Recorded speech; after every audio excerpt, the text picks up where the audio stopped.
Hi friends, today டின்னருக்கு ராகி சேமியா செய்ய போகிறேன்.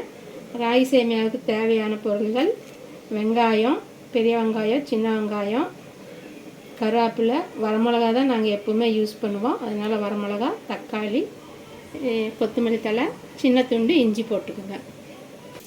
எண்ணெய் காஞ்ச உடனே கடுகு போட்டுக்குங்க. அடுத்து கடலைப்பருப்பு, அடுத்து வெள்ளை உளுந்து,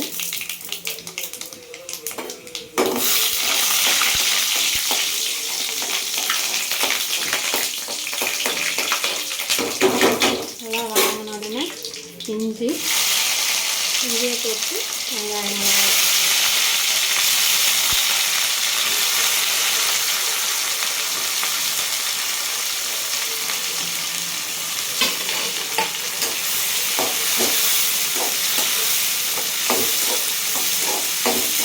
வெங்காயம் பொன்னேரமாக வதங்கிடுச்சு. இப்போ தக்காளியை சேர்த்துக்கலாம். தக்காளி கொஞ்சம் அதிகமாக போட்டிங்கன்னா அது கொஞ்சம் நல்லா சாஃப்டாக பஞ்சு மாதிரி இருக்கும் ராகி சேமியா.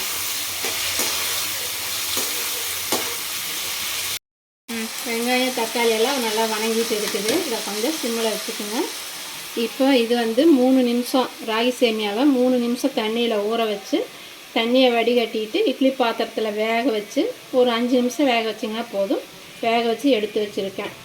இப்போ இது வெங்காயம் வதங்கின உடனே அடுப்பு சிம்மில் வச்சுட்டு இந்த ராகி சேமியாவை எடுத்து வடச்சட்டிக்குள்ளே போட்டுடணும். தக்காளி வெங்காயம் நல்லா வதங்கிருச்சு.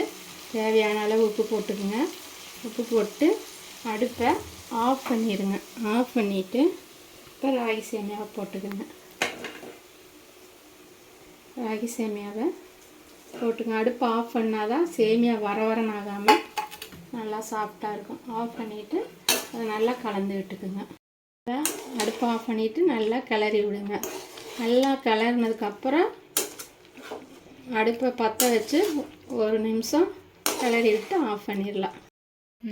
இப்போ நல்லா ராகி சேமியா கலங்கிருச்சு. இப்போ அடுப்பை ஆன் பண்ணி சிம்மில் வச்சுக்கோங்க. சிம்மில் வச்சு கொத்தமல்லி தழையை தூவி விட்டு லைட்டாக கலக்கிக்கிங்க.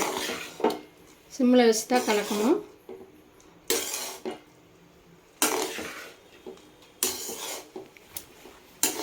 ஒரு நிமிஷம் கலக்கினீங்கன்னா போதும். இப்போ ரெடி ஆயிடுச்சு ராகி சேமியா. சூப்பரான ராகி சேமியா தயார். மறக்காமல் இந்த சேனலை சப்ஸ்கிரைப் பண்ணிடுங்க. தேங்க்யூ.